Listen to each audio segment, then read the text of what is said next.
Hello everyone. Today I'm going to share a few pages of a short story from the book Touching Spirit Bear by Ben Mikaelsen. I think that's how you say that. Okay, so I apologize. Mikaelsen is the best that I can do. So this is Touching Spirit Bear. Up at the top it says, can a mythical bear help a boy beyond human reach? So that's that. And then it is also an award-winning NAPRA Natalis Award winner. Okay, so this story is for children middle school age. So that would be 4th through 8th grade. So 4th graders to 8th grade.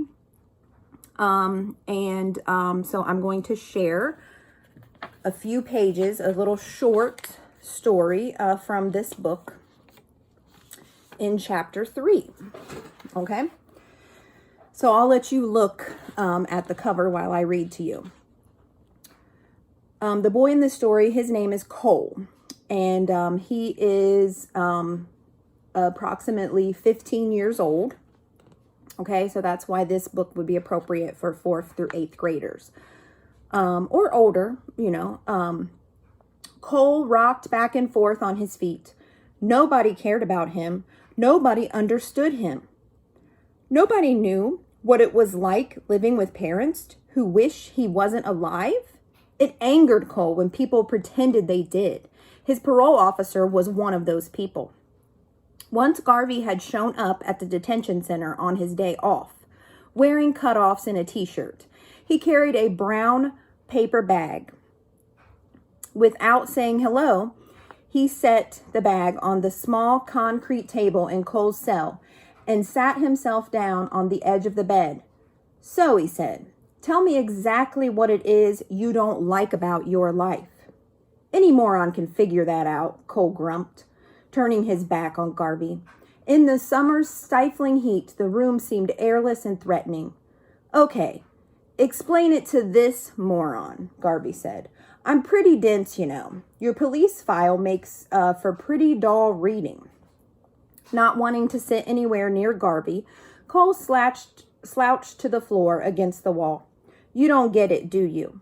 My parents are divorced and don't give a rat if I live or die. All they care about is themselves. Nobody cares about me. All my life, I've been dumped on. A lot of people can say that, Garvey said. Be more specific. Be more specific? Cole mimicked. Last year I went out for wrestling. I had to beg my parents to come watch me. It was like they were ashamed of me. Did they ever come to see you? Yeah, after I got mad enough, and then I lost. You'd have thought I had lost on purpose the way Dad acted. When Garvey didn't answer, Cole said, So, have you heard enough? I'm still listening.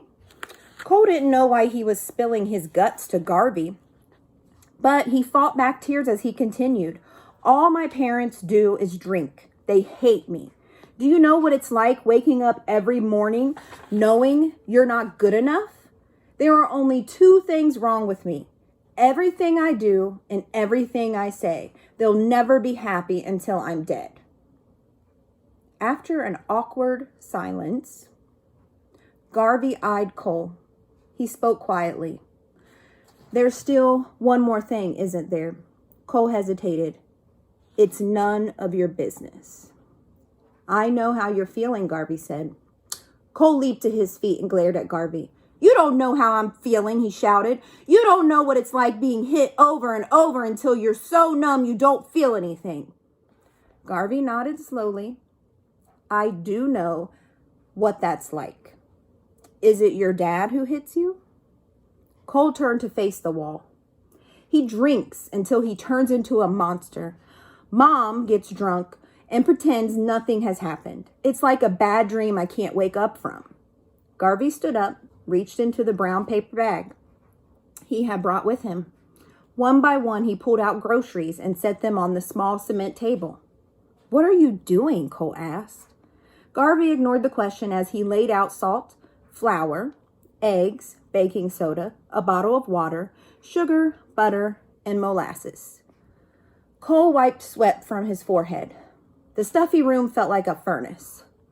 Okay, said Garvey, finishing. Taste everything on the table. No way, Cole grumped. I'm not eating that crap. You surprise me, Garvey said. You're actually afraid of a little bad taste? I'm not afraid of anything, Cole boasted. Standing and approaching the table, one by one, he sampled each item, tasting first the flour, sugar, and baking soda. He purposely took big mouthfuls to prove nothing bothered him. Casually, he drank thick molasses. He stared straight at Garvey as he bit off a chunk of butter and swallowed it. When he came to the eggs, he picked one up, tilted his head back, and broke it raw into his mouth. He downed it with a single swallow. He finished by shaking salt directly into his mouth. So, Garvey asked, how did everything taste? Gross. Cole took a long swig of water from the bottle. What did you expect? Garvey reached back into the bag. I want you to taste one more thing. And he unwrapped a small baked cake with creamy frosting and broke off a large piece. Here, he said, eat this if you dare. Cole woofed down the moist piece of cake, eyeing Garvey the whole time. So what does all this prove? Garvey shrugged. Did you like the cake? It was okay. I baked it this morning using the same ingredients that I had you just taste. Yeah, so, Cole said. What ingredients should I have left out? None, Cole said. That's a dumb question. But you said the ingredients alone tasted gross. Cole let his irritation show. Not mixed together, stupid. Garvey stood and walked away wearily to the door. His shoulders sagged forward as if tired from a long hike. Leaving the cake and all of the other ingredients on the table, he let himself out the steel door without saying goodbye. Cole walked sullenly around the room, cursing. He swept his arms across the table and sent the baking ingredients flying. Eggs smashed. Wrappings broke open. Plastic containers ricocheted off the wall. In seconds, the small room looked bombed. Cole kicked at the butter, flour, sugar, and the baking soda. Sticky molasses and egg whites coated his shoes as he picked up the cake and flung it hard at the steel door. The cake sucks, he shouted, and so does my life. So I'm going to end there. But there are a lot of lessons that Garvey, the youth parole officer, tries to help Cole concretely visualize. The book also reflects on a process that the justice system agrees to let Cole go through, which is a restorative justice circle. Now, I don't know, like, the connection in here is Garvey is actually a native Alaskan. And so they end up sending Cole to an area in Alaska, a remote area by himself. And that is kind of where he begins to visualize this mythical bear, which the native Alaskans call a spirit bear. So I don't really know that in the real restorative justice circles, that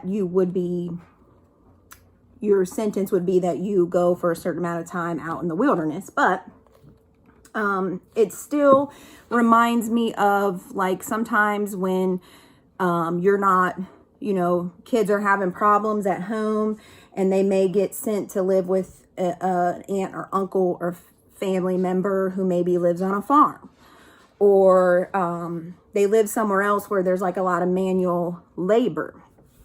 And then, sometimes just being in that different environment, being around animals. I have seen firsthand, like, equestrian therapy, animal therapy, and how healing it can be to take care of an animal and kind of learn and maybe heal yourself. So there's a lot of therapies out there.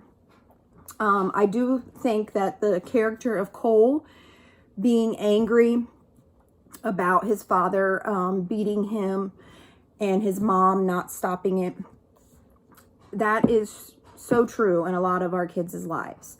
So I do want to make you all aware that I am recording this on April 8th. And April 8th is Child Abuse Awareness Day, and you're supposed to wear blue. So I'm wearing my blue National Education Association Read Across America shirt and my blue sweater to just remind myself that, parenting is tough, and people need help raising children, okay? You need a village. You need a support system. You need to model for them. However you react to stress is how they're learning to react to stress. And it's not easy. And we all need a break. We all need to take time for ourselves and do healthy things. And so some of this, Cole's parents also have to kind of open up about some of their things, and then Cole's father actually gets charged with child abuse, and so they talk a little bit about that as well. So I'm very passionate about restorative circles. I have tried in the last couple years. I did a training from the International Restorative Practices Institute, IRP, from Pennsylvania. And these are some of my books that I have read recently: the Restorative Practices Handbook, and then the Restorative Circles in Schools. And one of the things is when you do a circle, you have a talking stick, and that's why my turtle is here. So my talking stick would be an animal from water, that lives in water. So like my classroom, I have a manatee who's not here with me today, but here today I would have the sea turtle. So very similar, lives in the water like a manatee. And because I love swimming as one of my favorite things to do, and one of my favorite forms of exercise is lap swimming, my spirit stick would have to be something with an animal from the water. So that's why I have my turtle.